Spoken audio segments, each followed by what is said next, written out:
do this now. Okay, so we'll start off with naming some aldehydes then. So aldehydes always, the name always finishes in al, which I hope makes sense for an aldehyde. And because the aldehyde is usually one of the more important functional groups in the molecule, we will usually make the aldehyde group carbon 1. Okay, so have a go at naming those 4 other aldehydes on the bottom of the screen there for us.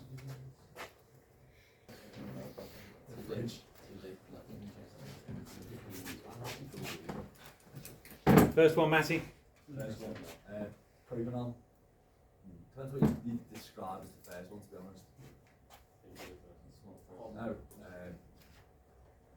butanol. That's better. Okay.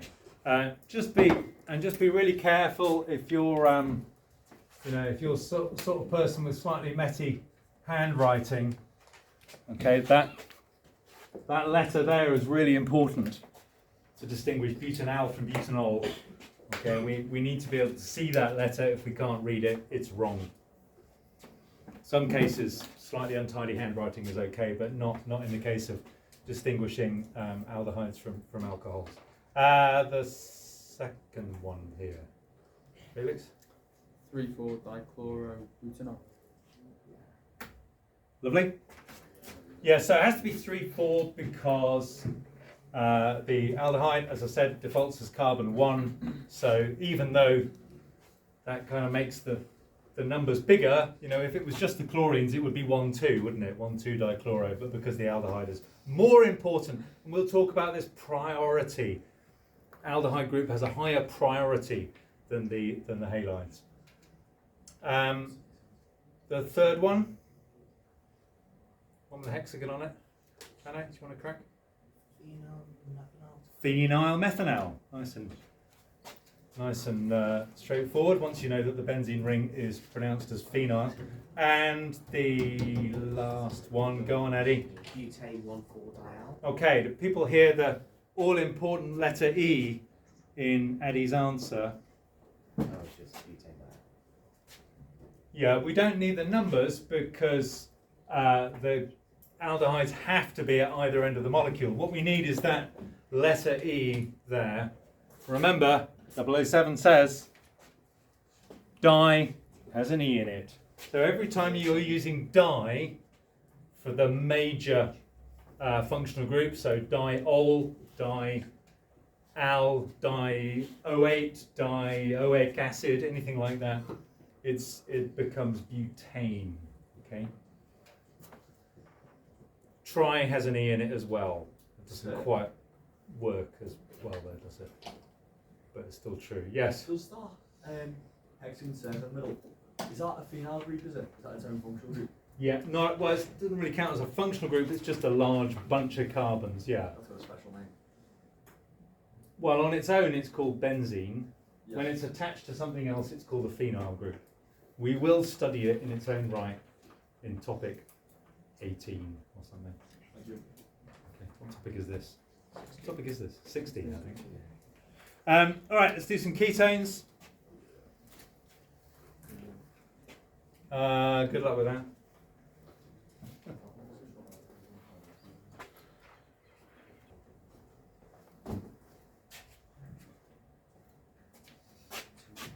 Anthony, could you do the first one for us? Thanks. Right, so we can just get away. We can get away with just calling it butanone because as it's a ketone, it can't actually be anywhere else. If it was on this carbon, it would still be butane-2-one because we'd make the number as small as possible, and it can't be 1 or 4 because then it would be an aldehyde.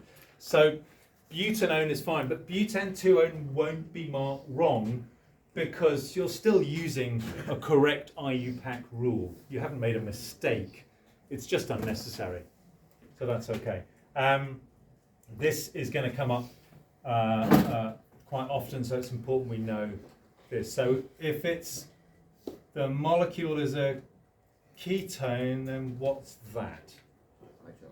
hydroxy. Would you like to name it for us then? I put 4-hydroxyl butane 2. It's just hydroxy. There's no L on the end. Hydroxy. So again, because the ketone is more important, that will become butane 2-one has to have the smallest number, which means the hydroxy group has to be down the other end. Yeah, and it's hydroxy, not hydroxyl. Okay, so 4-hydroxybutane 2-one. Would anyone like to have a go at the bit of hexagon chemistry? There, go for it. Yeah, can I ask about the second one? What's the difference between hydroxy and alcohol? There is no difference. So when an alcohol is the main functional group, the molecule will end ol, butanol, propanol, whatever it is, to tell you that it's an alcohol. When there's still an alcohol in there, but it's no longer the most important functional group in the molecule, it gets kind of downgraded to a hydroxy group, but it is still an alcohol group. There's no difference between a hydroxy and an alcohol. It's just a different way of naming. Good question. Thank you. Can you name the hexagon chemistry? Hexagon one now. Again, it can't be ethane 2-one, can it? Because if the carbonyl was on the end of the molecule there, it would be an aldehyde. Yeah. So it's just phenylethanone. Yeah. Phenylethanone. Oh, it has to be 2 words. Just noticed I slipped in that word carbonyl there. You familiar with that word carbonyl? Yeah. A carbonyl group is a carbon-oxygen double bond. It doesn't count as a functional group because there are lots of molecules with different functional groups that have a carbonyl group in. I mean, aldehyde and ketones just 2. Carboxylic acid has a carbonyl in it. Esters have a carbonyl in it. There are others.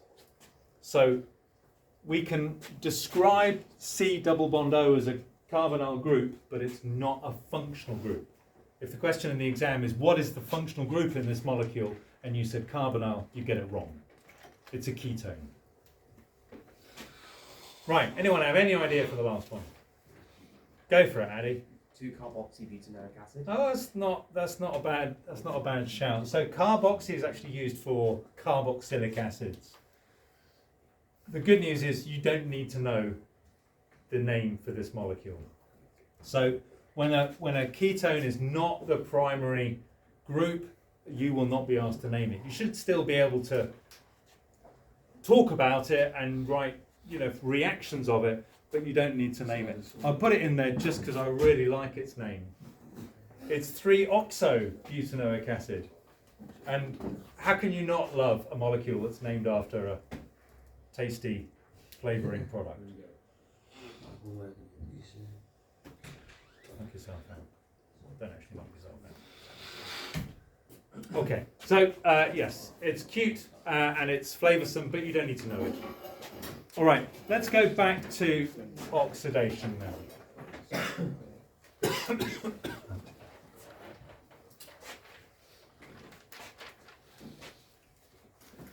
Okay, so you all know that oxidation is, of course, loss of electrons, and reduction is, of course, gain of electrons. And you all remember oil rig, and you did a big topic on redox last year, and you learned all of that. The trouble is, gain and loss of electrons for organic compounds gets quite complicated. I mean, if you want to have a go, see how many electrons have been lost or gained when ethanol turns into ethanal. It's not like copper 2 plus forms copper 1 plus. It's not very helpful. So I find it more helpful if we think about oxidation and reduction in terms of the numbers of carbon-oxygen bonds and carbon-hydrogen bonds.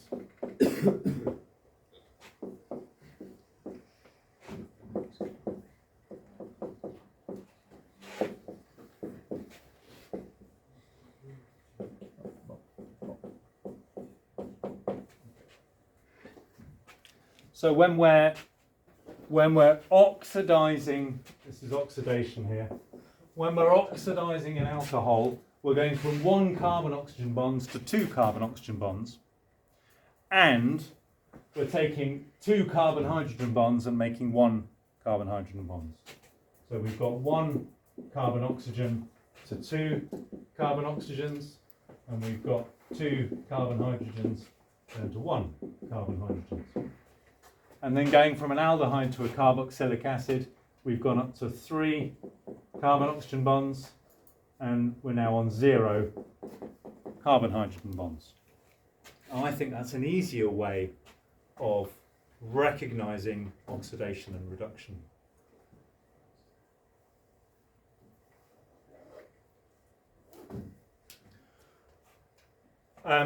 Just before we go on, it's actually still on the board, our standard oxidizing agent for organic chemistry is the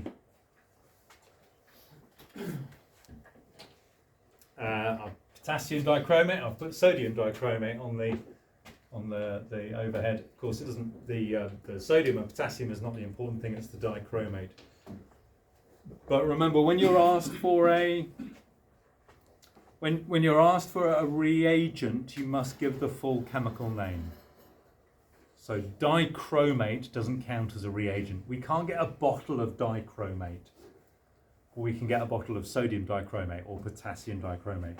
So sodium dichromate or potassium dichromate, and the oxidation always takes place in acid.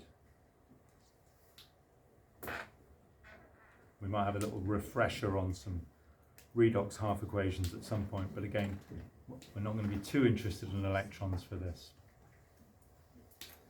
Okay, so that will get us the oxidizing agents going across the top. What about reducing?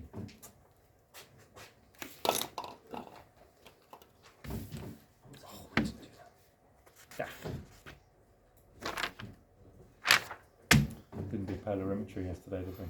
No, we didn't. Okay, I'm going to have to just throw that in then. That's annoying.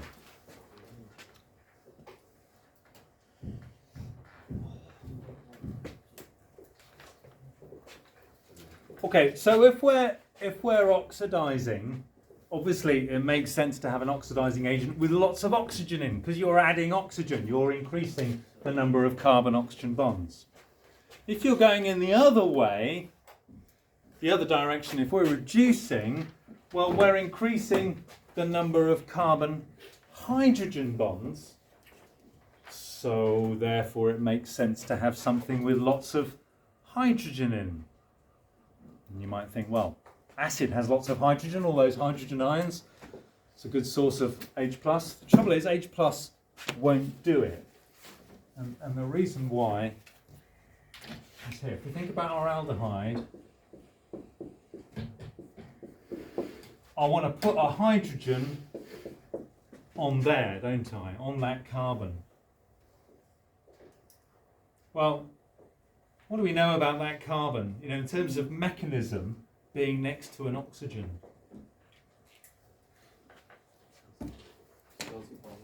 It's delta positive. You know, oxygen's more electronegative, withdraws more electron density, so our carbon is relatively positive. So that's just not going to work, is it? I'm never going to get an H+ to attack something which has a partially positive charge. But H- would work, because then we've got a mutual attraction. If you think about it, I mean, we've never talked about H-, but hang on a moment. Hydrogen has 1 electron and 1 proton, right? And that 1 electron is in the first shell, and the first shell is full when it has 2 electrons. So if I put a second electron in the outer shell and make H-, it should have a stable, full outer shell, shouldn't it? I mean, it does. You can get a bottle of H-, well, not H-, you can get a bottle of substances containing H- ions. They're pretty stable. You know, you can stick them out onto a balance with a spatula. they're fine. So obviously we need something to go with the H minus, and group 1 metals are very good. So we can get substances like NaH, which is called sodium. What's the H minus ion called? Hydride. Hydride. That's right. You might remember last year when we talked about oxidation states, we said that hydrogen's always +1, except when it's paired up with a group 1 metal or group 2 or group 3. Group 1, 2 or 3 always prioritise to be +1, +2 or +3, so the H in this case is -1. Now, as it happens, sodium hydride's not particularly stable, it's not very convenient to use, so we use NaBH4, sodium borohydride. So sodium's got a charge of +1, boron's got a charge of +3, and then 4 H minuses. Okay.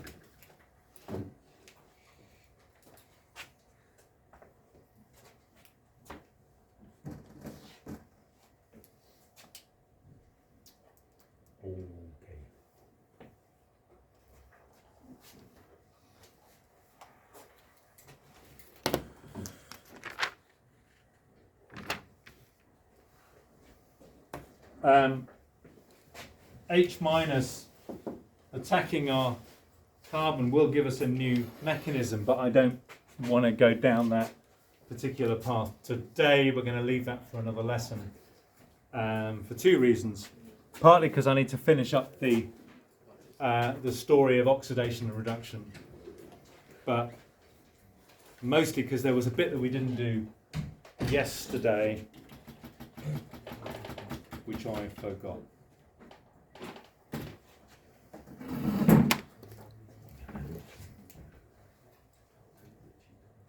So we just go back to optical isomerism from now.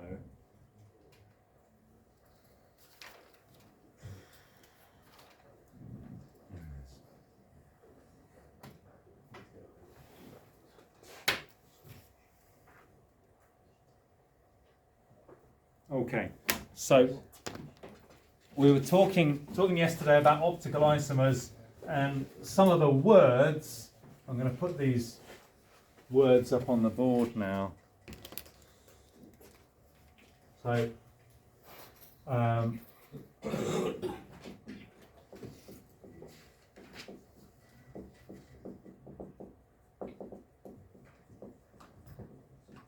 So molecules exhibiting optical isomerism. We used some words yesterday. What did we use? What do we call them? Give me one. Non-superimposable. Non-superimposable. If I stick one flat over the top of the other, the atoms will be in different places. Asymmetric was another one. If I do a mirror image of one molecule, then its mirror image will be a different molecule. Yes. And the other one was chiral. So chiral refers to both the molecule and the carbon. So we can talk about a chiral molecule. We can also talk about a chiral center or a chiral carbon. That carbon in the center that has the 4 different groups around it that gives the molecule its optical isomer properties. Okay, so there's a new word there. So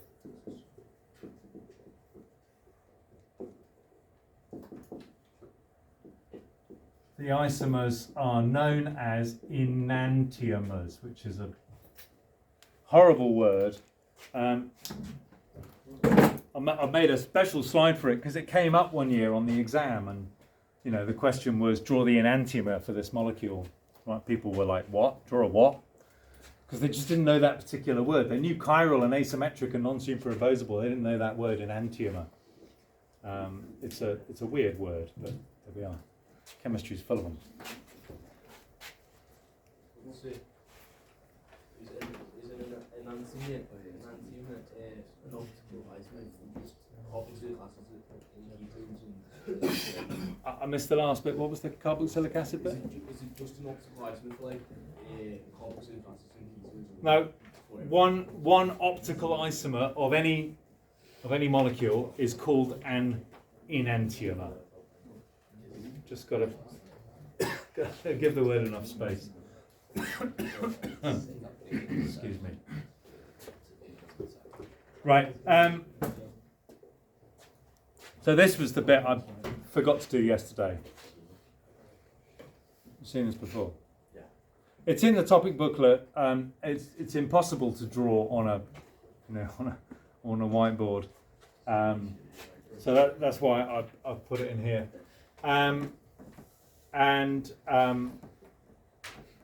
It's the only way of telling the two optical isomers apart. So we might have mentioned yesterday, so if you've got two geometric isomers, you've got an E and a Z, they'll have different melting points and boiling points. They might even have different rates of reaction with certain compounds. But enantiomers have identical chemical properties in every respect other than the way they handle plane polarized light. So I'll go through the diagram and then I'll write down what you have to write in the exam. Yeah. Someone of the chair. If we start off with any light source, ordinary light source, the light that's coming out of that is vibrating, and its vibrational energy can be in any direction. It could be up and down, it could be side to side, it could be diagonal, and it's coming at you. If we pass that through a polarizing filter, which are little bits of plastic that you might find sometimes in the physics lab. Anybody seen a polarizing filter? People do physics? Yeah, that's right. Yeah, 3D glass. Yeah, that's it. Yeah. So you can imagine your polarizing filter as being like bars in a cage. It'll only let the light through if it's vibrating in the same direction as the bars in the cage. So if we have our polarizing filter upright, then the light that comes through that will be vibrating in an upright direction. There'll be none of the side-to-side vibrations. So we call that plane polarized light. Plane as in a geometric plane. It's vibrating in that plane. We then pass that into a tube that contains some of our optical isomer in a solution. Solution's fine. Goes through that. And if the solution is optically active, in other words, if it just contains one optical isomer, then the light will come out of that slightly twisted at an angle, clockwise or anti-clockwise. And we then use a second polarizing filter to kind of twiddle and try and find the point at which the light is coming through the strongest. And then we measure the difference in the angle between the first polarizing filter and the second one. Okay, so light is polarized, vibrating in a single plane, goes into our sample, comes out at a slightly different angle. We determine that angle with the second polarizing filter, which is why he's sitting there measuring it. And what we're interested in is the angle clockwise or anti-clockwise. That makes sense? If it didn't, it doesn't really matter. The important bit is you have to be able to talk about how the different optical isomers or the different enantiomers will rotate plane polarized light in opposite directions. That's what you write in your exam. The different optical isomers will rotate plane polarized light in opposite directions, as in clockwise or anti-clockwise. That's the important bit. They will rotate plane polarized light in opposite directions. In an exam, that first bullet point there is worth 2 marks. It will be the answer to the question, how do you distinguish two optical isomers? And you write, they will rotate plane polarized light, tick, in opposite directions, tick. 2 marks. 2 easy marks, if you remember the answer.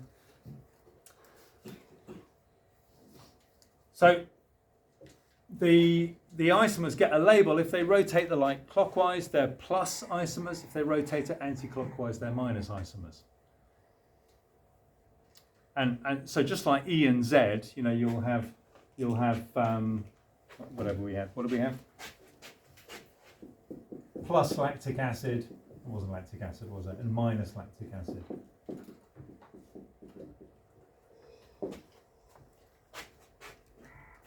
But there is no way that you can determine which is plus and which is minus just by looking at a structure. You have to put it in a polarimeter. You have to actually do the experiment. You can't say, oh, the OH is on the left and the COOH is on the right, so it must be plus. It doesn't work like that. Unlike the alkenes, right, where, you know, if the two important groups are on the same side of the molecule, it must be Z. Thank you. So you can do that just by looking at a structure, and you can say, oh, that's the Z isomer. You can't do that for optical isomers. You can't identify which is plus and which is minus. Which is good news, because it means they're not going to ask you to do that in the exam. They're just going to ask you to do that. And then just a note on the bottom, there's a bit more language there. A 50-50 mixture of both enantiomers, optical isomers, is called a racemic mixture. That word is racemic, not racemic, or racemic.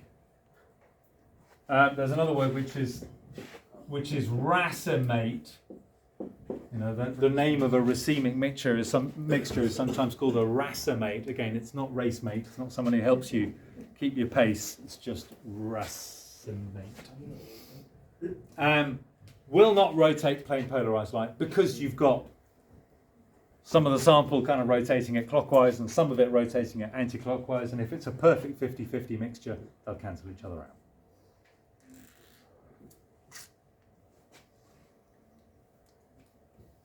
Okay.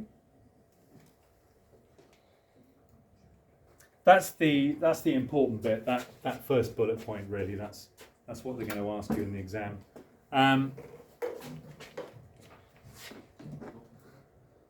The tragedy is stereoisomerism. I should say optical isomers really, because it's nothing to do with geometric isomerism. Does anyone know story behind these children with these birth defects? A birth drug, like something where the parents take to stop them from feeling sick. Yeah, that's right. Because of the isomer, the other isomer caused birth defects and caused the limbs not to grow along. Yeah, that's right. So do you remember the name of the drug? Anyone? Thalidomide? Thalidomide. I can remember this as a kid. It was used in the 60s, so there were kids around, you know, see them from time to time with these awful defects. They had very small limbs. They also had slightly underdeveloped brains, and most of them died fairly young. The issue was that the drug comes in two forms, two optical isomers. The drug, of course, was tested. It was a drug to stop morning sickness. I know we call it morning sickness. Morning sickness is not in the morning. It's women who are unable to kind of eat anything, keep any food down, not just in the morning, but all day. And it can be a real problem if you can't eat when you're pregnant. That's a major issue. So the drug was there to control morning sickness. And when they tested it in clinical trials, which of course they did extensively, as all drugs are tested, they only tested one isomer. But then when they scaled up production for release of the drug nationwide, they changed the method of synthesis, which is pretty common when you go from making a few kilograms to making a few tons of a compound. Often the pharmaceutical companies will use slightly different synthetic routes and different materials. And in this case, they made both isomers, and the other one caused the birth defects. In fact, on its own, the drug would have been fine, but because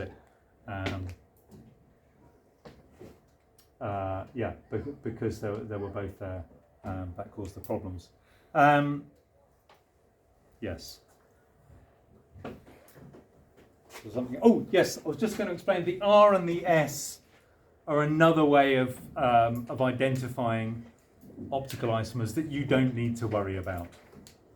But it's kind of right-handed and left-handed in the way that your hands are mirror images of each other. So when you think of right hand and left hand, you can imagine a molecule. You can have two different molecules which are mirror images of each other. One of them's right-handed and one of them's left-handed. So R and S is to denote that. Okay. As are L and D. Chemistry humour.